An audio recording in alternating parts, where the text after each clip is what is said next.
Hi అండి. అందరూ బాగున్నారండి? స్వాతి సిస్టర్స్‌కి వెల్కమ్ అండి.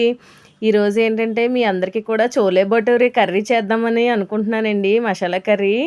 దీంట్లోకైతే మనకి పూరి అయినా చాలా బాగుంటుందండి. లేదా బిర్యానీలోకైనా చాలా టేస్టీగా ఉంటుందండి. మీకు చోలే భటూరే కర్రీ కూడా మీకు మొత్తం తయారీ విధానం అంతా చూపిస్తానండి. ఎలా చేయాలో చూసి నేర్చేసుకోండి మరి.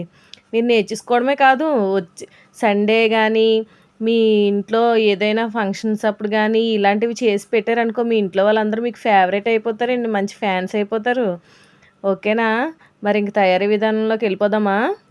మీ అందరూ కూడా తయారీ విధానానికి వెళ్ళే ముందు నాకు చిన్న రిక్వెస్ట్ అండి. ఓకేనండి. ఏంటంటే మీరందరూ కూడా మా ఛానల్ని చూసి లైక్ చేసి షేర్ చేయండి. ఓకేనా? ఇంకా మా ఛానల్ని స్కిప్ చేయకుండా కానీ చూసారనుకోండి, మీకు చోలే భటూరే కర్రీ మీ ఇంటికి పంపిస్తానండి. ఓకేనా? ఇప్పుడు తయారీ విధానంకి ఏంటంటేనండి, ఉల్లిపాయలు, మనకి టమాటా, అల్లం, వెల్లుల్లి, ధనియాలు, కొంచెం లవంగం మొగ్గలు, యాలకులు కలిపి బాగా నూనెలో వేయించేసుకోవాలండి. వేయించుకుంటే ఏంటంటే మసాలా పచ్చివాసన ఉండదండి. వేయించుకోకుండా కూడా చేసుకోవచ్చు అనుకోండి. అది కూడా డైరెక్ట్గా మిక్సీలో వేసి చేసుకోవాలండి. కాకపోతే అది ముద్ద బాగా వేయించాలండి. ఇలాగ కానీ మీరు చేసుకున్నారనుకో, ఇంకా ముద్ద తక్కువ వేయించుకోవచ్చు. నూనె కూడా చాలా తక్కువ పడుతుందండి. నేను ఇందాకలా లవంగం మొగ్గ, యాలకులు వేయడం మర్చిపోయానండి. అందుకని ఇప్పుడు వేసి మీకు చూపిస్తున్నానండి. అది చక్కగా ఉల్లి చట్నీకి ఎలా మనం వేపుకుంటామండి, అలా వేపుకొని చక్కగా మిక్సీలోకి తీసుకొని ముద్ద ఆడేసుకొని ఉంచుకోవాలండి. ముద్ద మటుకు కొంచెం త్వరగా ఆడేసుకోండి. ఎందుకంటే దొంగ సచ్చినోడు మనం కరెక్ట్గా ఏదైనా పని చేసినప్పుడే కరెంట్ కూడా తీసేస్తాడండి. అందువల్లే ఏమైనా ఇలా మిక్సీ పనులు ఉన్నప్పుడు మటుకు ముందుగా మిక్సీ కొట్టేసుకోవాలండి. అర్థమైందండి?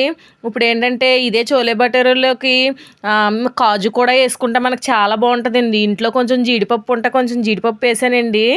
జీడిపప్పు కూడా కొంచెం వేయించుకొని ముందు నూనెలో పక్కకు తీసేసుకొని, ఇప్పుడు మనం మిక్సీ కొట్టిన ముద్ద ఉన్నది కదండి, ఆ ముద్ద అంతా కూడా ఈ కళాయిలోకి వేసుకొని బాగా వేయించుకోవాలండి. ఈ వేయించుకున్నప్పుడే కొంచెం పసుపు, కొంచెం కారం వేసుకోవాలండి. మాకు అది కారం ఘాటు తక్కువ ఉందండి. అందుకని ఒక 4 చెంచాలు వేసానండి. ఆల్రెడీ కొంచెం కారం ఎక్కువైంది అనుకోండి. ఇందులోనే మీరు ఇప్పుడు ఇలా వేసుకుంటున్నప్పుడే కొంచెం గరం మసాలా పొడి కూడా వేసేసుకోవచ్చండి. ఇంక పనిలో పని ఒకసారికి అయిపోద్ది కదా. ఇంకా కొత్తిమీర, పుదీనా కూడా వేసుకోవచ్చండి. పుదీనా అవసరం లేదండి, కొత్తిమీర వేసుకుంటే సరిపోద్ది. ముఖ్యంగా మీకు అసలైంది చెప్పడం మర్చిపోయానండి. అత్త కోడలు స్టోరీ అంతా చెప్తూను అత్త గురించి చెప్పకపోతే అత్త ఊరుకుంటుందండి. అలాగే ఈ చోలే భటూరే కర్రీకి అసలైన ముఖ్యమైనది, ముందు రోజు సాయంత్రం శనగలు నానబెట్టుకోవాలండి. ఈ పెద్ద శనగలు నానబెట్టుకోపోయామనుకోండి, కూర అంతా ఇంకా అయిపోయినట్టేనండి. ఈ శనగలు బాగా నానాయి కదండి, ముద్ద బాగా వేగాక ఈ శనగలు ఒక 5-6 విజిల్స్ పెట్టుకున్నాక బాగా ఉడుకుతాయి కదండి.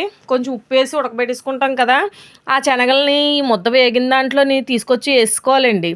వేసుకొని ఇంక మనం బాగా కలిపేసుకొని కొంచెం కోడలకి కూడా కొంచెం పొగడ్తలు చెప్పాలి కదండి. అలాగే కోడలకి గురించి చెప్పినట్టు కొత్తిమీరని కూడా తగిలించాలండి. కొత్తిమీర తగిలించకపోతే మనకు కూరకి ఆ రుచే ఉండదండి.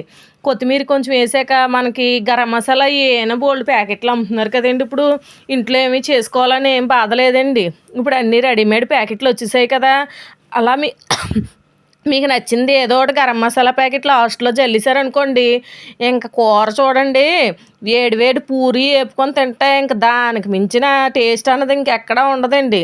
ఇంకా అత్తగారు కోడల్ని ఎలా ఎట్టుకుంటుందంటే నెత్తి మీద ఇంకొక లెక్కలో ఎట్టుకుంటుంది అన్నమాట. అలా ఉంటుందండి దీనికి పూరి అనే కాకుండా మనం మా ఫ్రైడ్ రైస్ కానీ, బిర్యానీ కానీ దానికి కూడా చాలా బాగుంటుందండి. నేనైతే మటుకు ఈరోజు కాంబినేషన్ కింద ఫ్రైడ్ రైస్ చేశానండి. మీకు అది కూడా నెక్స్ట్ వీడియోలో వస్తుంది, అది కూడా చూసేయండి. మరి వెజ్ ఫ్రైడ్ రైసు ఇంట్లో అవి లేవు ఈ లేవు అనుకోకుండా ఉన్న వాటితోనే ఎలా చేసుకోవాలో చూపిస్తానండి. ఓకేనండి. ఇంక నేను హాట్ బాక్స్కి ఎత్తిసుకుంటున్నాను. ఇంక మరి తినేయాలి కదా. ఓకేనండి. బాయ్ అండి.